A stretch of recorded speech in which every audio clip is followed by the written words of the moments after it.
ऐसी हवा में नहीं कह रही, आई हैव कम विद प्रूफ। वो सारी बातें नहीं बताने वाली जो आप लोगों को ऑलरेडी पता है। एनसीईआरटी घोल के पी लो। मैं यहाँ खड़े होकर बस ये नहीं कहने वाली कि हाँ ये चीज है बच्चा कर लो। मैं लिटरली इसी चैनल पे खड़े होकर आप लोगों के साथ वो मेहनत करने वाली हूँ। I will help. और लास्ट के ये 70 दिन ही सब कुछ डिसाइड करेगा, ठीक है। साथ मैंने बहुत सारे यूट्यूब वीडियोस देखे हैं यार, AIR1 जो एम्स निकाले हैं वैसे बच्चों के, जो बैठ के बता रहे हैं कि उन्होंने बायोलॉजी में क्या अलग किया। Hello to your favourite NEET one channel. बच्चों, अगर आपने इस थंबनेल पे क्लिक किया है, इसका मतलब ये है कि आप अभी भी कोई स्ट्रेटेजी की तलाश में हो जो आपके लिए काम कर जाए, या फिर शायद अभी तक जो आप अपना रहे थे स्ट्रेटेजी टू क्रैक नीट और टू मास्टर बायोलॉजी, वो इतना काम नहीं कर गया, है ना। तो बच्चों, आज मैं ऐसा एक स्ट्रेटेजी बना के लाई हूं जो मैं ऐसे हवा में नहीं बनाती, ठीक है। ऐसे ही मेरे को सपना आया ये स्ट्रेटेजी काम करेगा नीट वालों के लिए, ऐसा नहीं। मैंने लिटरली बात की है वैसे स्टूडेंट्स से जो अभी medical first second third year में पढ़ रहे हैं। उसके साथ साथ मैंने बहुत सारे यूट्यूब वीडियोस देखे हैं यार, AIR1 जो एम्स निकाले हैं वैसे बच्चों के, जो बैठ के बता रहे हैं कि उन्होंने बायोलॉजी में क्या अलग किया जिसके कारण वो एग्जैक्टली 360 आउट ऑफ 360 स्कोर कर पाए, ठीक है। तो वो सारा का सारा ज्ञान का मिश्रण ढाल के एक ऐसा स्ट्रेटेजी बना के लाई हूं जो मुझे लगता है लास्ट के 70 दिन में तो काम कर जाएगा आप लोगों के लिए, ठीक है। और मैं यहाँ खड़े होकर बस ये नहीं कहने वाली कि हाँ ये चीज है बच्चा कर लो। मैं लिटरली इसी चैनल पे खड़े होके आप लोगों के साथ वो मेहनत करने वाली हूँ। I will help you to take the correct path. I will come here every time to show you कि वो स्ट्रेटेजी इंप्लीमेंट किस तरीके से करना है। And before I even begin, मैं आप लोगों को बता दूं कि मैं वो सारी बातें नहीं बताने वाली जो आप लोगों को ऑलरेडी पता है। एनसीईआरटी घोल के पी लो, 2 महीना भी काफी है, AIR1 निकल जाएगा। ये सारी चीजें इधर झूठ होती है, ये सारी चीजें इधर फॉल्स होप जगाने का काम करती है। और जो बात ऑलरेडी पता है वही चीज अगर मैं यहाँ आके आपको कह रही हूँ तो ये मतलब क्या ही मीनिंग है ये वीडियो बनाने का, है ना। तो बच्चों, without wasting any time, let us quickly begin. And yes, once again एक और चीज, मैं ये वीडियो के अंत में ये भी नहीं कहने वाली कि भाई ये कोर्स खरीद लो, उस कोर्स में मैं आपको स्ट्रेटेजी किस तरीके से इंप्लीमेंट करना है वो दिखाऊंगी, क्योंकि इस साल we have made it a point that we will provide all the ज्ञान for free on this channel, at least for the May 2024 appearing बच्चा, है ना। तो बच्चों, everything will be here on this channel for free for you. आप लोगों को कुछ भी गुरु दक्षिणा देना है तो चैनल को सब्सक्राइब जरूर कर देना, ठीक है। Now without wasting any time, फटाफट से शुरू करते हैं कि नीट 2024 में बायोलॉजी में 360 मार्क्स के पास कैसे पहुंचा जाए, 350 प्लस मार्क्स किस तरीके से लाया जाए। नाउ ये स्ट्रेटेजी हर किसी के लिए अलग होगा, क्योंकि अभी जब लास्ट के 70 दिन बाकी है, हर कोई अलग अलग फेज में है लाइफ के। मतलब किसी का बायोलॉजी बहुत स्ट्रॉन्ग हो गया है, किसी का बायोलॉजी एकदम खराब है, कोई बायोलॉजी में कुछ चैप्टर्स में अच्छे हैं, किसी को जूलॉजी बहुत ज्यादा पसंद है, बॉटनी हेट करता है, किसी को बॉटनी मजेदार लगती है, जूलॉजी के कुछ पार्ट बहुत बोरिंग लगती है। तो उस हिसाब से मैं 2 कैटेगरी में अगर बच्चों को डिवाइड करूं, पहला कैटेगरी में सोच लेती हूँ ऐसा बच्चा जिसने बहुत सारे जगहों से इधर उधर रैंडमली स्टडी कर ली है और कुछ चैप्टर्स अच्छे हैं, कुछ चैप्टर्स अच्छे नहीं हैं, कुछ चैप्टर्स जो अच्छे हैं वो भी प्रैक्टिस ना करने की वजह से भूल से गए हैं, तो वो है कैटेगरी 1 बच्चा।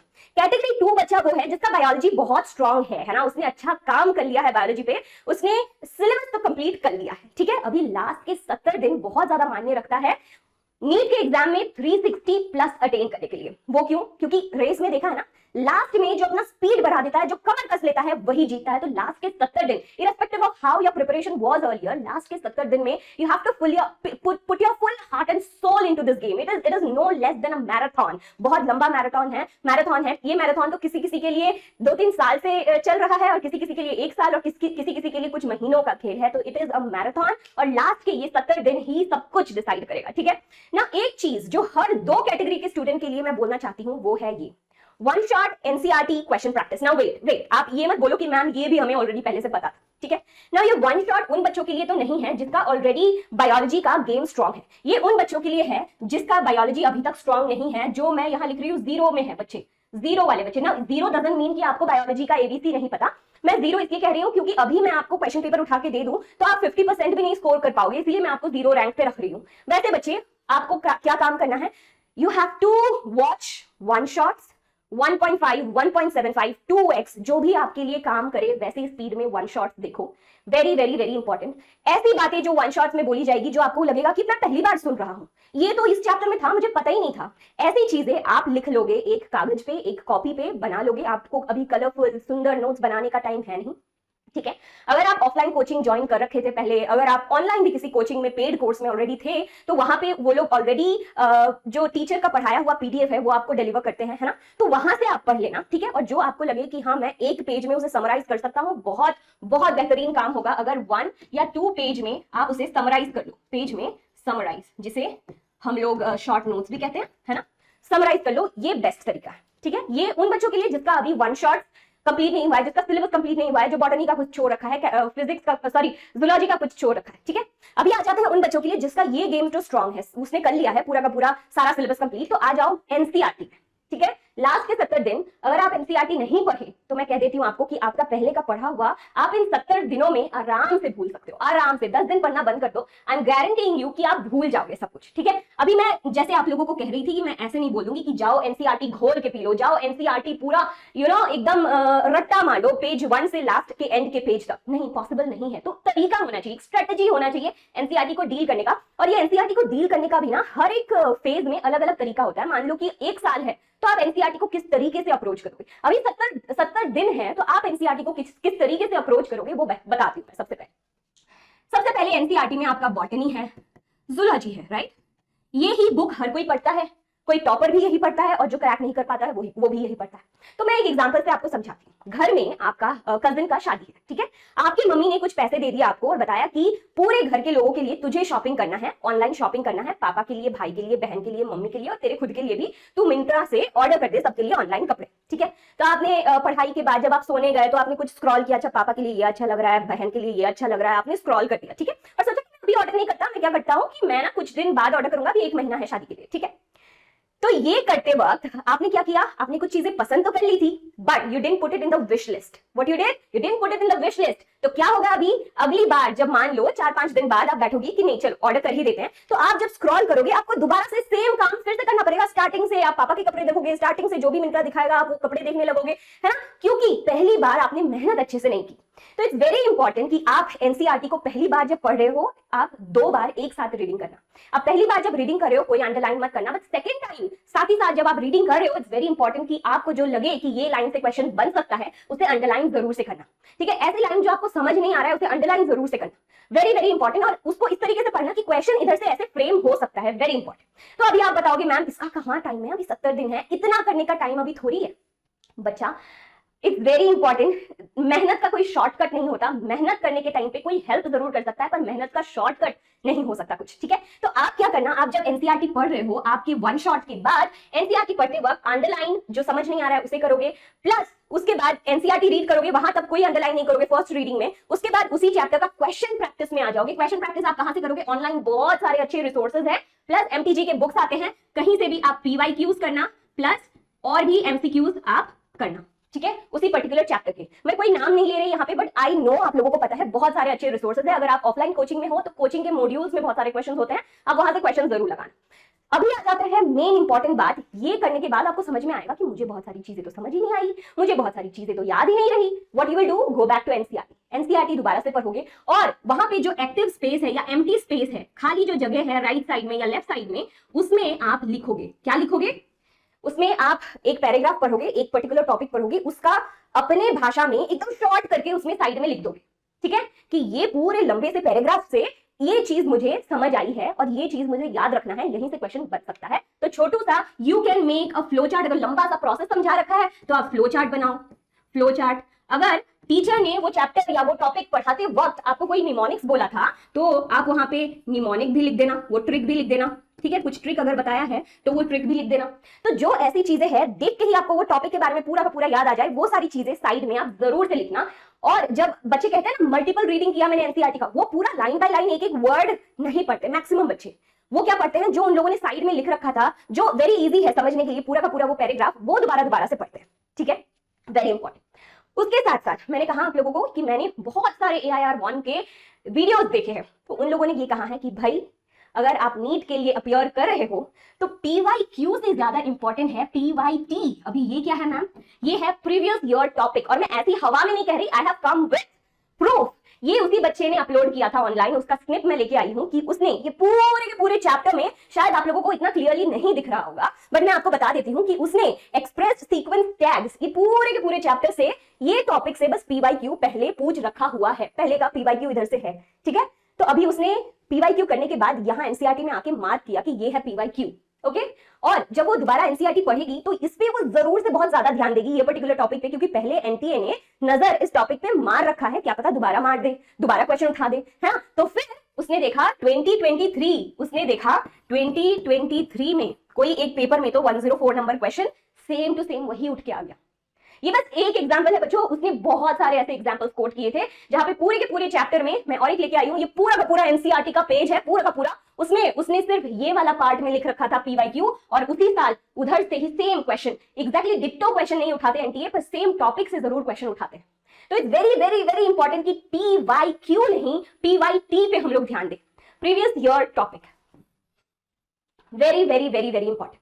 उसके साथ साथ एनसीईआरटी में जो इनिशियली साइंटिस्ट के नाम होते हैं, साइंटिस्ट के नीचे जो डिस्क्रिप्शन होता है, ठीक है, भले आप ये ना पढ़ो कि उसने पढ़ाई कहां से किया था, उसका जन्म कहां से हुआ था, पर ये जरूर याद रखना कि वो पॉपुलर क्यों है, वो इंसान, उन्होंने नोबेल प्राइज किस वजह से जीता है, ठीक है, तो वो चीज आप याद रखोगे, काम बन जाएगा, वही चीज आप अंडरलाइन भी करना।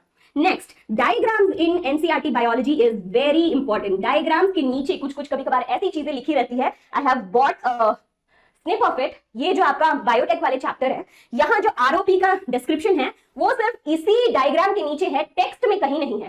तो डायग्राम के नीचे जो भी दिया गया है, आई कैन नॉट एम्फसाइज कि ये कितना ज्यादा जरूरी है, वहां से भी क्वेश्चन पूछा जा सकता है। तो डायग्राम का डिस्क्रिप्शन भी पढ़ना वेरी वेरी इंपॉर्टेंट, स्पेशली अगर आपको पढ़ते पढ़ते ऐसी चीज लगे कि अरे ये तो टेक्स्ट में नहीं है, उसे जरूर से अंडरलाइन करना, ठीक है। साइंटिस्ट का नाम, डायग्राम, उसके बाद क्या आता है, समरी।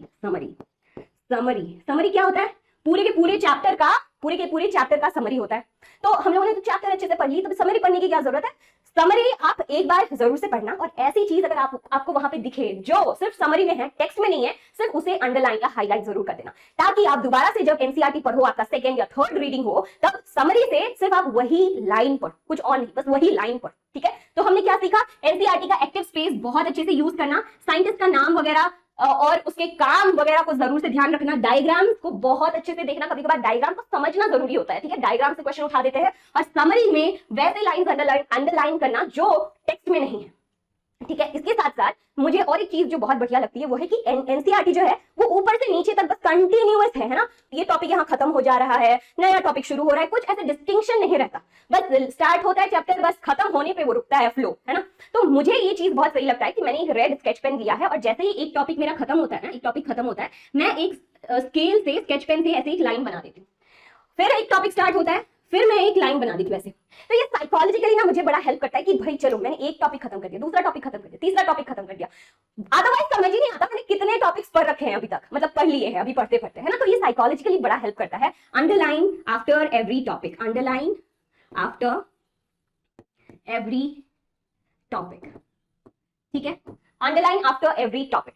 तो बच्चा आपको अभी समझ में आ गया कि ये सारी चीजें जरूरी है, प्रीवियस ईयर टॉपिक जरूरी है, बट मैम ये सारी चीजें इनमें से शायद एक आध पहले से पता थी हमें, है ना, वी ऑलरेडी न्यू, बट आप किस तरीके से हेल्प करोगे यहाँ पे, क्योंकि हम तो लेजी इंसान हैं, ये पता होने के बावजूद अभी 70 दिन बचे हैं, अभी तक हम लोगों ने ये सारी चीजें की नहीं है, तो आप किस तरीके से हेल्प करोगे। तो बच्चा I am ready to put in the hard work for you, ठीक है। मैंने ये प्लान किया है, हर बार मैं आप लोगों के लिए एक पूरा का पूरा चैप्टर और उसका प्रीवियस ईयर टॉपिक्स मार्क करके आपके लिए लेके आओ। वो प्रीवियस ईयर टॉपिक्स साथ साथ में हम लोग समझेंगे भी, वो प्रीवियस ईयर क्वेश्चंस भी करेंगे, उसके साथ साथ वो टॉपिक से और क्या क्वेश्चंस बन सकते हैं वो भी करेंगे। तो हम लोग क्या करेंगे, पहले वो चैप्टर में मैं ऑलरेडी मार्क करके लाऊंगी प्रीवियस ईयर टॉपिक्स, ठीक है, वहां से जो प्रीवियस ईयर क्वेश्चंस आए हैं वो मार्क करेंगे हम लोग, वो पढ़ लेंगे। उसके बाद सिमिलर क्वेश्चंस करेंगे, सिमिलर क्वेश्चंस या फिर questions from this particular topic.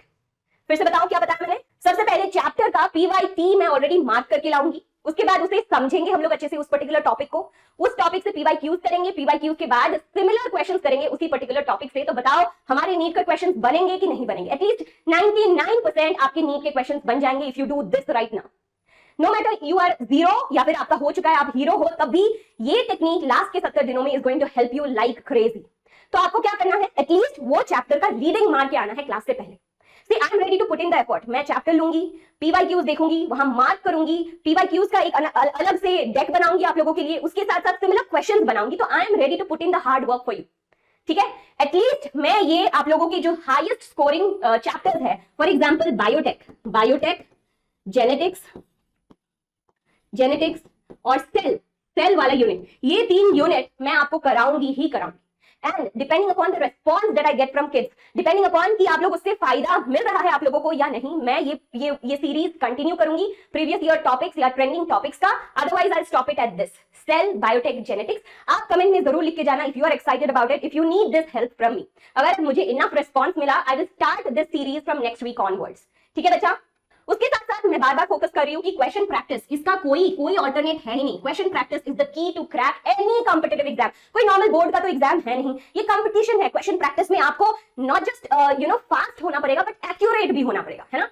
तो इसके लिए I have come up with mock test for biology. Biology में कितने मार्क्स आते हैं, क्या फिर ऐसा कोई नालायक बच्चा है यहाँ पे जो नीट के लिए प्रिपेयर कर रहा है और उसको कोई आइडिया नहीं है कि मार्क्स कितने आते हैं। हो सकते हैं ऐसे बच्चे कोई, आई डू नॉट डाउट कि ऐसे बच्चे होंगे या नहीं होंगे, आई एम प्रीटी श्योर। देखो बॉटनी में 35 और 15 क्वेश्चन, 35 कंपल्सरी, 15 में से आपको 10 करने हैं।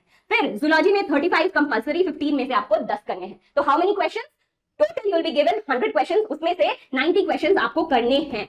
सो नेक्स्ट मंडे आप अपना ये बना लो, आपका नोटिफिकेशन ऑन कर लो। Next Sunday at 2 p.m. Next Sunday at 2 p.m. we are going to do a complete mock test of biology, जिसमें 100 questions लेके आऊंगी and you have to check कि आपके 90 क्वेश्चंस वहां से बन रहे हैं कि नहीं बन रहे हैं। वेरी इंपॉर्टेंट कि ये मॉक टेस्ट हम लोग दे। This is going to happen for free live on this channel. आप अपने दोस्तों के साथ ये लिंक जरूर से शेयर कर देना, क्योंकि हम लोग सब इकट्ठे आके लाइव सेक्शन में देखने वाले हैं कि कौन सबसे पहले इसका आंसर दे रहा है, कौन एक्यूरेटली आंसर दे रहा है। और यहाँ पे ऐसे ही बहुत इजी से क्वेश्चंस नहीं होंगे। ये जो 100 क्वेश्चंस होंगे this will be of various types, assertion reason, statement based, diagram वाले questions. It will have a mixture of all good questions. Total 100 questions का हम लोग प्रैक्टिस करने वाले हैं। तो टू टेस्ट योरसेल्फ कि तुम्हारा कितना लेवल पे अभी तैयारी चल रही है, definitely join me on Sunday 2 p.m. which is 25th of Feb, है ना, 25th Feb। इसका नोटिफिकेशन ऑन कर लो। संडे को 2 बजे फ्री रहना है, क्वेश्चन प्रैक्टिस करना है केक्यू मैम के साथ नीट वन चैनल पे। तो चैनल को तो सबसे पहले सब्सक्राइब कर लो, नोटिफिकेशन ऑन रखना ताकि इसका नोटिफिकेशन आपको मिल पाए। इसके साथ साथ हमारे टेलीग्राम चैनल को ज्वाइन कर लेना, जहां आपको तुरंत अपडेट आती रहेगी कि कब होने वाला है क्लास, कब फिजिक्स का होगा, केमिस्ट्री का होगा। We do this all for free on YouTube. याद रखना बच्चों, it's only your support that we are asking and we are delivering quality content every single time for your benefit on this channel. तो next Sunday we will meet for this mock test। और उसके बाद comment में जरूर लिख के जाना if you want to do the previous year trending topics with me or not। एक साथ ऐसे प्रैक्टिस करते रहेंगे, नॉन स्टॉप NCERT MCQs करते रहेंगे, तो 350 क्या फुल ऑन 360 में से 360 मार्क्स लाने में कोई नहीं रोक सकता आपको बच्चों। Let's do this, let's start afresh. Comment में जरूर लिखना अब मंजिल दूर नहीं, नीट 2024 इज माइन।